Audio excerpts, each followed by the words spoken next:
one of the biggest issues that we have and the biggest challenges we have in this industry is finding good, solid, foundational research that we can all use as businesses to help us form our decisions on what we're going to do in the future.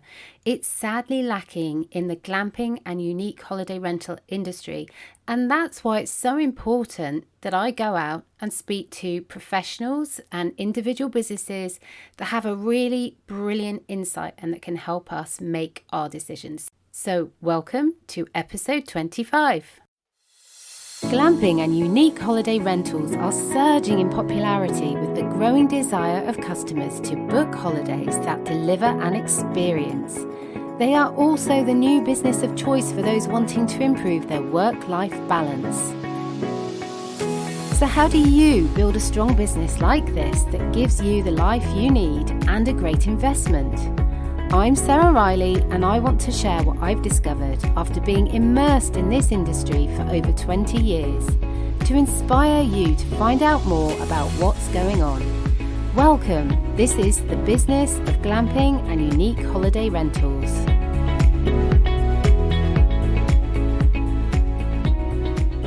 Hello, thank you for joining me. Really great to have you here. As I said in the introduction, one of the biggest challenges we have for this industry is the lack of formal research. This has been highlighted quite a few times in various other research projects, which said that glamping and the glamping industry deserved more research and should have had more research, particularly since the financial meltdown in 2008-2009, when it showed that actually it was very strong and bucked the trend. They wanted to know why that happened.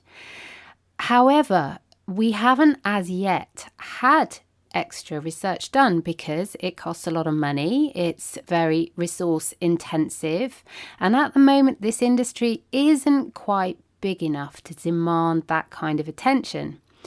We have seen recently that a corporation is selling some research for thousands of dollars, but for many of us, that's actually well outside of our reach. So we still need input from others within the industry who can help us piece things together to give us a picture of where things are going and what decisions we need to make as business owners to address the trends and how guests are booking and what hosts are saying are the challenges, and really what the industry is saying is the most popular forms of glamping and luxury camping and unique stays and all of that.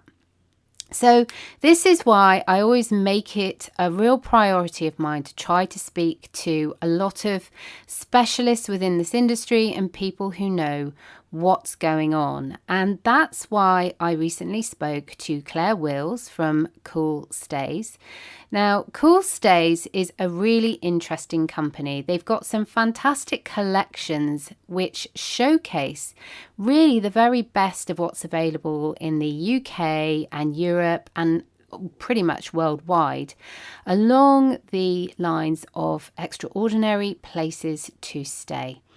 So their accommodation includes things like quirky properties, gypsy caravans, shepherd's huts, botels, which is quite nice, that's boats which are hotels, and lighthouses and windmills and all kinds of other quirky stays.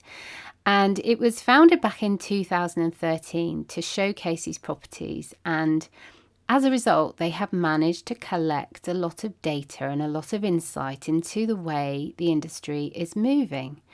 So Claire is one of the 4 directors at Cool Stays, and having been passionate about travelling and exploring the world most of her life, she realised after children she needed a bit of a career change, but she decided that a really brilliant way of matching up her desire of travel and also finding an income was to work in a business that a business contact was setting up. So she lent a hand for a few months, and then of course the rest is history. She's still there now, and very happily she gave me a lot of her time to share her insights and the insights of the company on where the industry is going right now and what we should all be paying attention to in terms of the game changers, how glamping has evolved, the most popular structures they're starting to see, and generally the growth of the industry. So I finish up asking Claire in this interview what advice she'd give someone who's thinking of getting involved in a glamping business or unique holiday rental.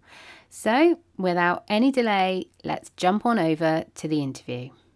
Claire, so amazing that you've joined us today. Thank you so much to come on and share your knowledge with us. And I wanted to talk to you today about the industry and glamping and what you're seeing as a business in terms of, where things are going, trends, and if you can give our listeners any tips. So, Claire, glamping has evolved so much over the last few years, and it's been going really properly since 2007. That's when Google really noticed an upturn in the traffic from people looking for glamping options online. Yeah. So, what's your overview? What have you seen in terms of the industry? So Course Days was set up in 2013, and our mission was to really help people find unique accommodation. So just somewhere extraordinary where that property is just as much a part of your holiday as where you're actually going. So glamping has always been a part of that since the get-go. So we've always had glamping properties on the site, but we also have other stuff as well. But what we've noticed over the last sort of 6 years is that glamping is becoming a bigger part of that. So we've got over 500 glamping properties now. And when I say glamping, that sort of started off as things like domes and safari tents, but now shepherd's huts are hugely popular. Tree houses are massive. That's one of our most popular collections. And then all sorts of amazing stuff that very ingenious owners have gone to set up as well. So converted horse boxes, converted buses. We even have converted boats on land that people can stay in. So it's definitely a trend that's here to stay, and something that we thought might be a bit of a fad, but it is not at all. It's definitely something that our site users are demanding, and they're becoming more and more discerning about what they do when they get there as well. So it's really interesting that you talk about tree houses being one of the most popular forms of glamping that you have seen in your own data. Yes. So is that across the UK? Is that do your listings go into Europe? We have worldwide. We have tree houses in New Zealand, India, Europe, and the UK. Mainly in the UK, but we have 90 roughly across the world. And it just captures people's imaginations. People just love the whole idea of it. I think tree houses really take us back to our childhood. I think it makes everyone feel like a big kid again. And then if you do have your kids with you, then that's something really joyous to share. And these structures, we have very much traditional tree houses that are built within the trees, but lots of other people have been ingenious and put kind of cabins and pods and sort of bespoke buildings within clusters of trees. So they're not tree houses in the traditional sense, but they can still be marketed as such. But they are the gift that keeps on giving. As soon as we put a tree house, particularly if it has a hot tub or an outdoor bath or an outdoor shower, onto any of our social media platforms or a listing, then it generally goes bonkers. Wow. Well, that's really interesting to hear as well, because we have quite a few debates in our community around hot tubs and the issues around regulations and keeping it safe and health and safety, but also the impact it has environmentally. Absolutely. But that in contrast to the fact that customers really want it, and it really helps to get a place booked out, especially if there's no natural swimming or beaches or rivers or anything nearby. I mean, have you got any thoughts around that? Oh, I absolutely do. Obviously, sustainability and being eco-friendly is hugely important to travellers and travel brands alike. And I don't know the most environmentally friendly way of doing a hot tub, but what I can tell you is it's such a pull. we've been working with an amazing property owner in Somerset, and he was one of the first to have a kind of shepherd's hut retreat. So you can find it on Cool Stays if you want to have a look. And he found that he was no longer the only one doing shepherd's huts. There were lots springing up. There are some beautiful bespoke shepherd's huts that you can buy, and more people were doing that. And what he found was, rather than being a big fish in a small pond, he was becoming a smaller fish, and he needed to do something to kind of boost his business. So he invested in a wooden hot tub. He invested in an incredible photo shoot, and you'll see the result. It's the lead image on the Shepherd's Hut retreat. I shall make sure I share it with you. And this incredible picture of somebody sitting in a hot tub with a glass of wine looking at a sunset sent his inquiries through the roof. And then again, the engagement that we had on social was astounding. I know the word viral is bandied around quite a lot, but that's kind of the closest that we've got to viral, I would say. But obviously I know from staying in places, I've been lucky enough to stay in a few tree houses and stay in properties with hot tubs. I know that they are a pain. I know that the regulation around them and the cost is huge. So a lot of owners seem to offset that by it being an added extra. So you don't necessarily use it. Or if you do use it, it's an extra charge. I know we're staying somewhere over half term where it would be £40 to use the hot tub with the logs and things. The treehouse hot tub dog friendly Trinity is pretty hard to beat in terms of inquiry levels, it has to be said.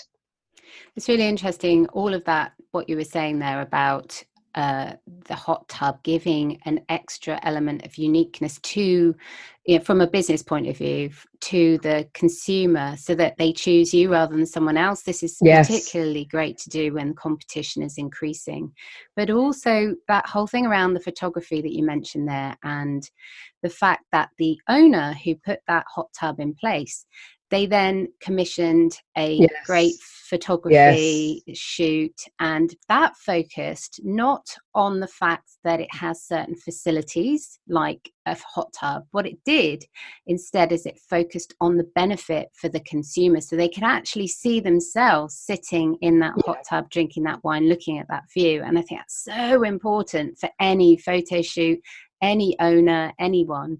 I mean, is that something that you see across the board when people list their pictures?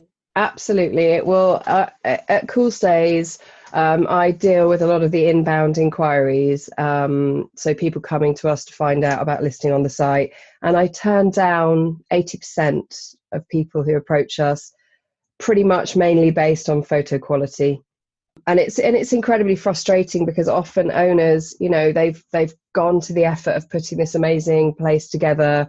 They've spent a lot of money, adding the finishing touches and the unique selling points. They've done all of that.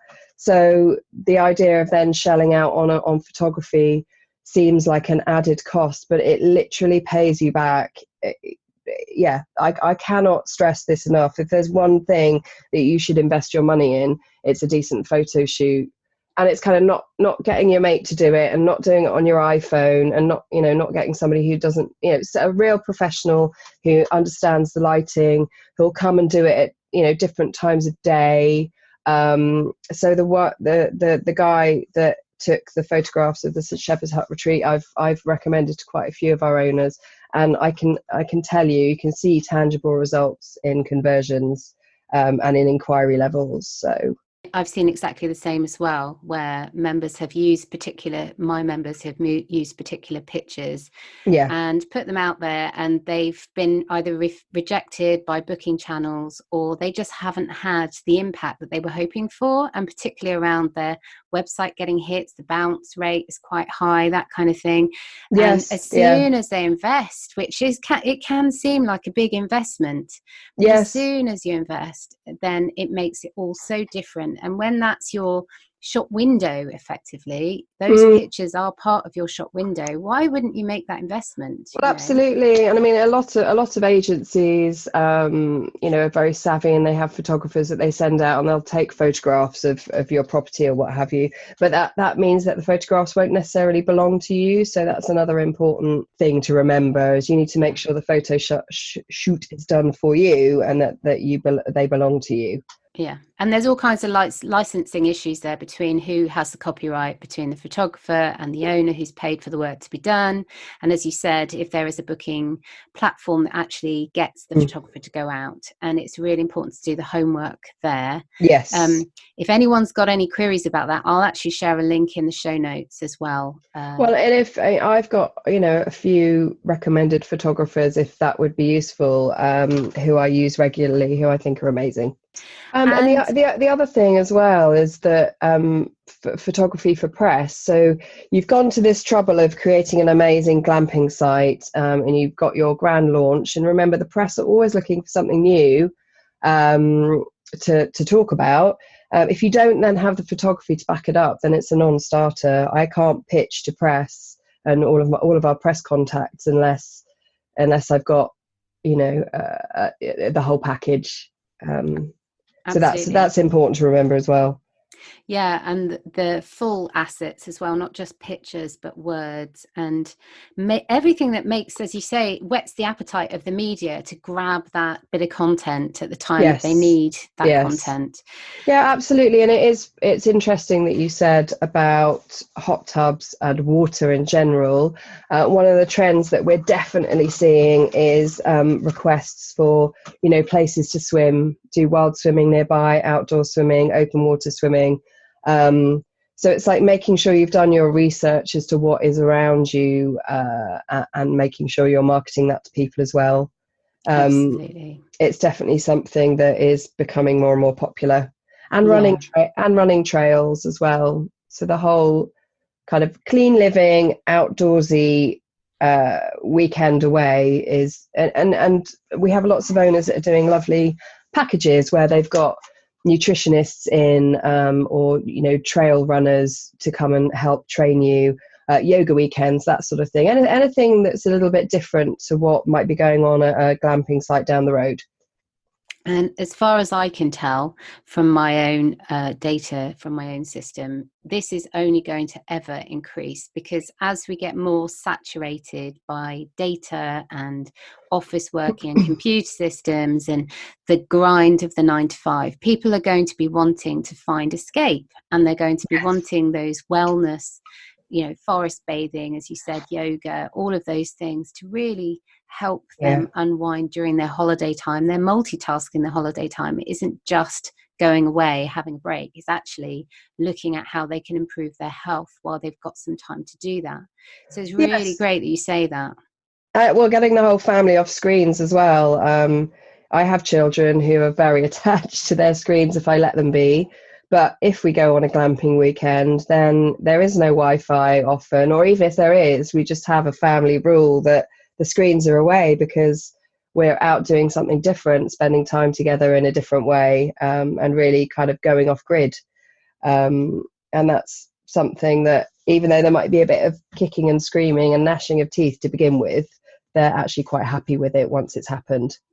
And we have exactly the same in our family, and we feel that actually when the devices are down, our kids come back to us. They completely change to the way we always knew them, and it's so nice to get that conversation going properly again, and their personalities come out and they start being cheeky, and because they're looking for things to do. I love it. And it does bring out a massive debate actually about Wi-Fi, and some owners saying, no Wi-Fi, I want them to, wind down and not actually access Wi-Fi. Whereas others say, well, actually it's what the customer wants. They want the Wi-Fi, so I'm going to make sure they have it. And so there is a big debate in the industry about that at the moment. Have you got any thoughts around whether an owner should do that? I have heard that, but I say, what we're really, really lucky to work closely with our owners, because we're kind of small enough to be able to do that and to be able to have that personal contact.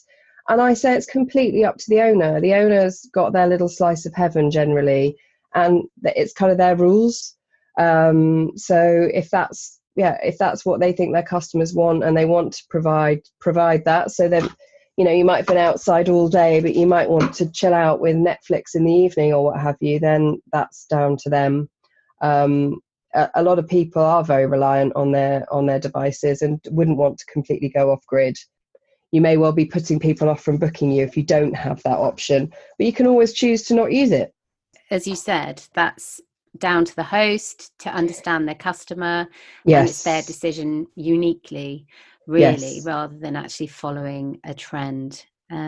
So in terms of trends, have you seen anything around special events and the customer booking around special events such as birthdays and hen do's and family get-togethers and things like that? Have you seen anything around that?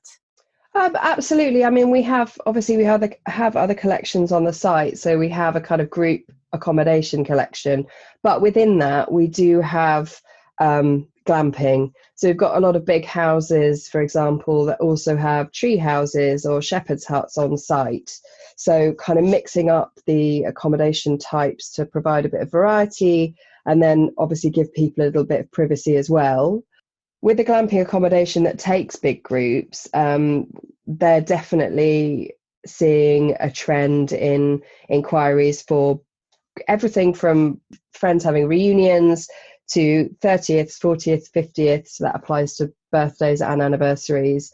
Hen do's. Lots of people are, lots of people's weddings are actually a little bit more like festivals now. So it's like the whole weekend spent celebrating with the happy couple, and often glamping is a big part of that. People are really, really enjoying that whole vibe. You've always got the weather to contend with, but owners are coming up with really ingenious solutions to that as well. So a lot of our owners are kind of converting barns into celebration spaces. There's lots of times they will have kind of communal kitchens and things like that for people to use. The growth of glamping as you see it, and from your perspective, again, as having a bird's eye view, are you seeing the industry as becoming saturated, or are you seeing it just becoming a little bit more mature and people needing to, rather than just slinging a bell tent or a shepherd's hut on their land, to really think about it in a bit more of a sophisticated way before they start a business? What are your views around that? Well, it's really interesting. So we met at the glamping show, didn't we? Yeah. And I spoke to loads of people who were very much at the beginning of their journey there. So they were looking at different structures that they might buy, whether it be a bell tent or a pod or whatever it would be. And I think there's always room for people who maybe own a campsite or a static caravan site already to go and add some different varieties of structures to stay in. So for people who can't be bothered with all the kerfuffle of setting up their own tent and taking all their own stuff along, and there's definitely room for that. I think there's more. I wouldn't say the market's saturated at all. But then also within the glamping show, I met people who were really in that maturing hospitality business. So they're wanting to add something really, really different. I think one of the stats that I heard whilst I was at the glamping show is, some of the tree houses that we list, you're talking 150,000 plus to build. So that's not something that's going to be available to all owners. They're not going to have the land, and they're not going to have the financial resources to invest in that. So there's a whole kind of spectrum really of glamping from putting a bell tent up just to add a bit of variety to your lovely campsite, right up to building a bespoke eco cabin, in the woods somewhere, and everything in between. It's definitely, I don't feel like it's saturating. I definitely think there's more to do, but it is becoming, I suppose, more ordinary.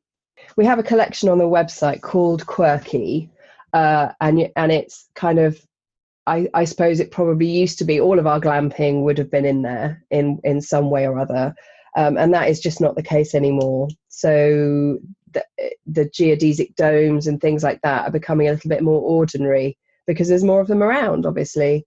So definitely, to make yourself stand out at the kind of top end, you need to be doing something amazing.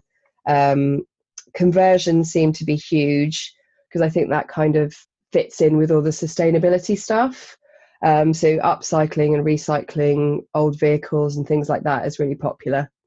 So in terms of the quirkiness, do you think it's really valuable that someone who might be thinking about getting involved in this, that they actually sit down and really start to explore their own imaginations about what they could set up, that maybe they have assets for, that they could change and upgrade and reuse, but also maybe that they could come up with new design ideas, something that they think could be quite powerful? Is that worth it, do you think? I mean, it's a lot of effort.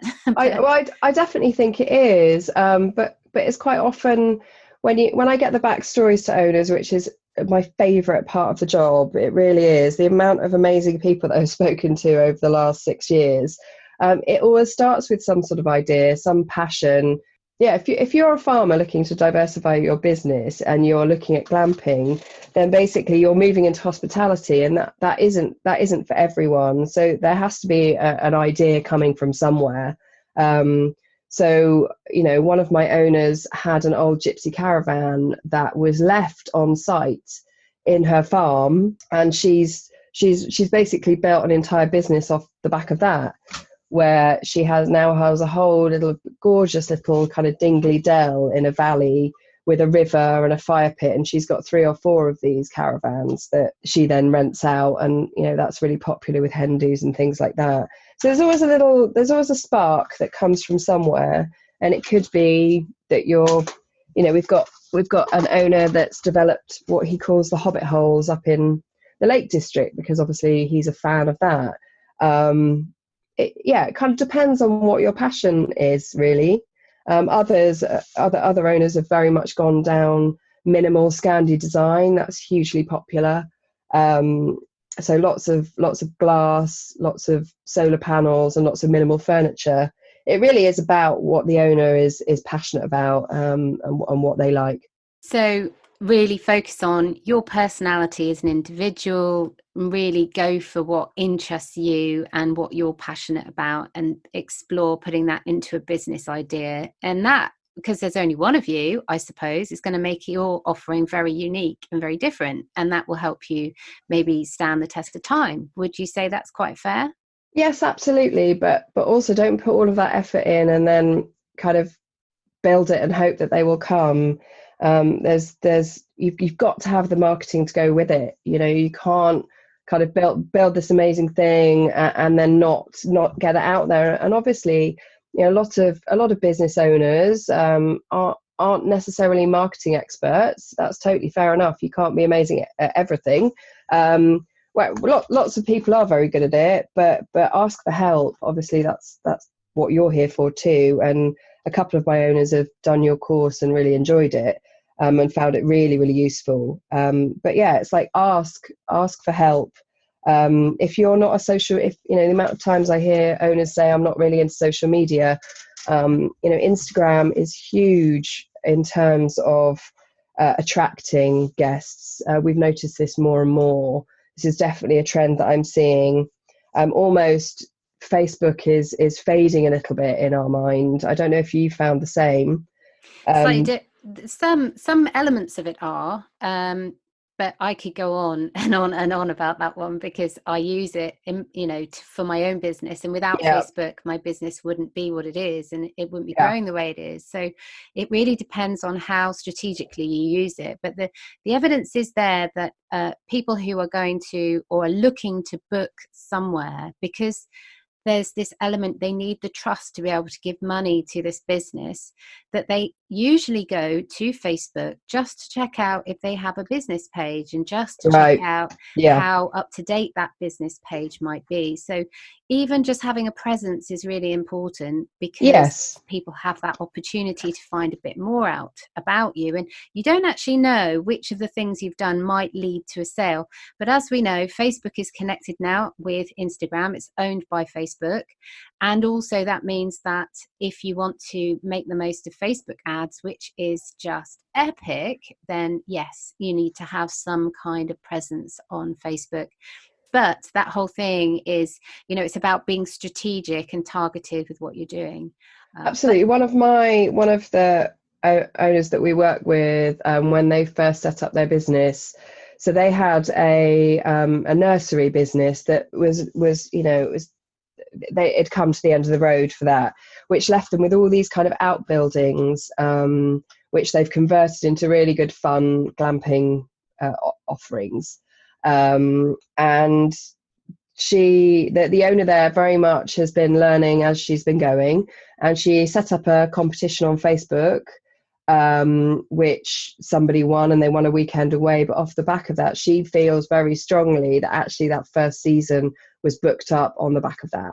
So I'm not underplaying it. I guess I'm just saying Instagram is also a good channel and something that owners report that people find properties on. So the hashtags that you use are really, really important, particularly like cabins and tree houses. If you've got an Instagram account, start following a few hashtags that apply to you and see the kind of things that come up.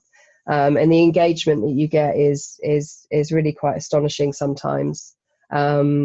It's just another channel, I think, that people shouldn't overlook, because it's very visual, and that's obviously how you attract a lot of people to your glamping site.